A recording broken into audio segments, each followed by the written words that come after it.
Good morning बच्चों, कैसे हैं आप? उम्मीद करती हूँ अच्छे होंगे और मौसम का आनंद भी ले रहे होंगे। तो आज मैंने एक टॉपिक चुना है, मूल शब्द अलग कीजिए। मूल शब्द इसलिए बोला है क्योंकि किसी भी शब्द में से अगर हम मूल शब्द निकालना सीख जाएं तो उपसर्ग और प्रत्यय अपने आप ही समझ में आ जाता है कि उपसर्ग कौन सा है और प्रत्यय कौन सा है। तो चलो शुरू करते हैं आज की क्लास अरुणा कालिया के साथ। और जल्दी से लाइक कर देना, सब्सक्राइब कर दो और साथ में कमेंट लिख के मुझे जरूर बताएं कि आपको ये क्लास कैसी लगी और कितनी पसंद आई। और अगर बहुत पसंद आती है तो इसे सब्सक्राइब करते हुए शेयर जरूर करें। जितने अधिक शेयर करेंगे बाकी बच्चे भी इसका लाभ उठाएंगे। तो चलो शुरू करते हैं। मूल शब्द अलग कीजिए। जब ये शब्द जो मैंने लिखे हुए हैं, अगर इसमें से हम मूल शब्द पहले निकाल कर रख लें तो बहुत ही आसानी से हम उपसर्ग और प्रत्यय भी अलग कर लेंगे। इनके मूल शब्द हम पहले निकाल लेंगे तो और भी आसानी से हम समझ पाते हैं।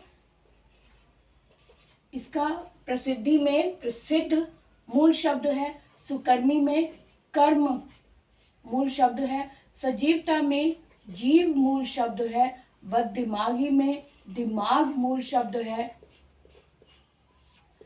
स्वदेशी में देश मूल शब्द है, शारीरिक में शरीर मूल शब्द है, वैदिक में वेद मूल शब्द है, ऐतिहासिक में इतिहास मूल शब्द है, जिम्मेदारी में जिम्मा,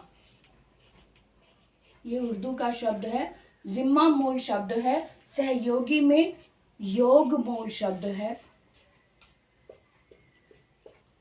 तो इस तरह से हमने जब मूल शब्दों को पहले निकाल लिया तो अब हमें उपसर्ग निकालने में बिल्कुल भी देरी नहीं लगेगी, क्योंकि मूल शब्द से पहले जो आया है वो उपसर्ग है और जो बाद में आया है वो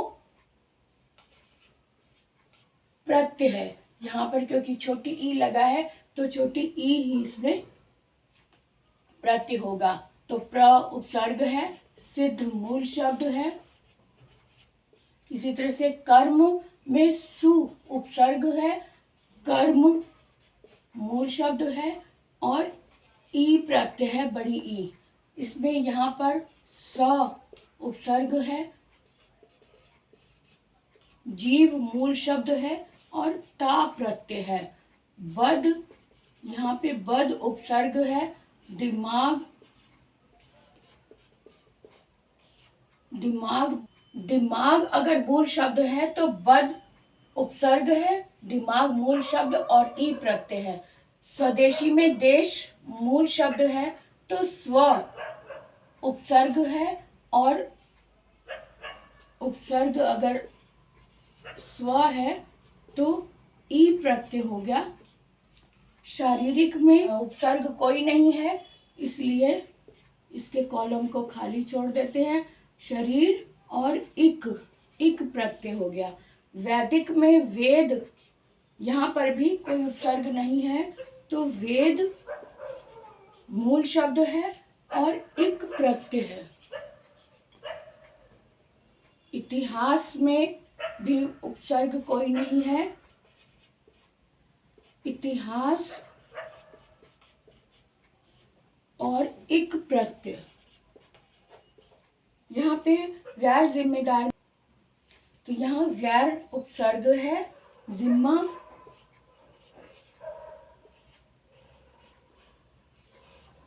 मूल शब्द है और दार और ई, यहाँ दो प्रत्यय है, दार भी और ई भी। यहाँ पर योग अगर मूल शब्द है तो सह उपसर्ग है, योग मूल शब्द और ई प्रत्यय है ना। तो इस तरह से हमने देखा ये सारा प्रोसेस। अब यहाँ मैंने मूल शब्द अलग करके बताया है कि मूल शब्द अलग कीजिए ताकि हमें उपसर्ग और प्रत्यय स्पष्ट रूप से समझ में आ जाए। इसलिए जब भी आप ऐसे प्रश्न सॉल्व करें तो सबसे पहले मूल शब्दों को निकालें। अब यहाँ पे जो शब्द लिखे इनके मूल शब्द मैंने पहले लिख दिए हैं। प्रसिद्धि में सिद्ध मूल शब्द है, सुकर्मी में कर्म मूल शब्द है, सजीवता में जीव मूल शब्द है, बददिमागी में दिमाग मूल शब्द है, स्वदेशी में देश मूल शब्द है, शारीरिक में शरीर, वैदिक में वेद, ऐतिहासिक में इतिहास और गैर जिम्मेदारी में जिम्मेदार। यहाँ पर आप दो बातें हो सकती हैं। जिम्मेदार भी आप मूल शब्द में रख सकते हैं। ये जिम्मा एक होता है ना, आपको ये जिम्मा दे दिया गया है, ये इस आपने ये कार्य करना है, तो जिम्मा भी हो सकता है यहाँ पर और जिम्मेदार भी हो सकता है। इसलिए मैं यहाँ पे जिम्मा लिख रही हूँ ताकि जिम्मेदार, अगर जिम्मा लिखते हैं तो दार और ई दो प्रत्यय होते हैं, तो इसलिए इसे ध्यान से देखें कि गैर जिम्मेदारी में जिम्मा अगर है तो गैर उपसर्ग है और इसमें दार और ई दो प्रत्यय निकलते हैं। सहयोगी में योग मूल शब्द है, अगर मूल शब्द योग है तो सह उपसर्ग हो गया और ई प्रत्यय हो गया। इसी तरह से यहाँ देखिए, अगर सिद्ध मूल शब्द है तो अगर सिद्ध मूल शब्द है तो उपसर्ग, सिद्ध मूल शब्द और ई प्रत्यय हो गया। सुकर्मी में कर्म मूल शब्द है और सु उपसर्ग है और ई प्रत्यय हो गया। सजीवता में अगर जीव मूल शब्द है तो सा उपसर्ग है और ता प्रत्यय हो गया। बददिमागी में दिमाग मूल शब्द है तो बद उपसर्ग हो गया और ई प्रत्यय हो गया। इसी तरह से स्वदेशी में देश मूल शब्द है तो स्व उपसर्ग है और ई प्रत्यय है। शारीरिक में शरीर मूल शब्द है तो इसमें उपसर्ग नहीं है क्योंकि शरीर से पहले कोई नहीं लगा और इक प्रत्यय हो गया। वैदिक में वेद मूल शब्द है तो इक प्रत्यय हो गया। ऐतिहासिक में इतिहास मूल शब्द है और इतिहास है तो इक प्रत्यय हो गया। इसी तरह से गैर जिम्मेदारी में जिम्मा मूल शब्द है, गैर उपसर्ग हो गया और दार और ई ये दो प्रत्यय हो गए।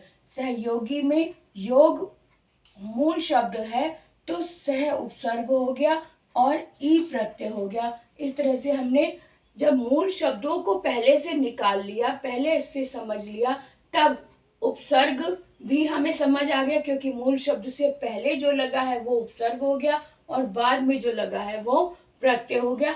इस तरह से बहुत ही आसानी से हम ये हल कर सकते हैं कि मूल शब्द, उपसर्ग और प्रत्यय क्या है।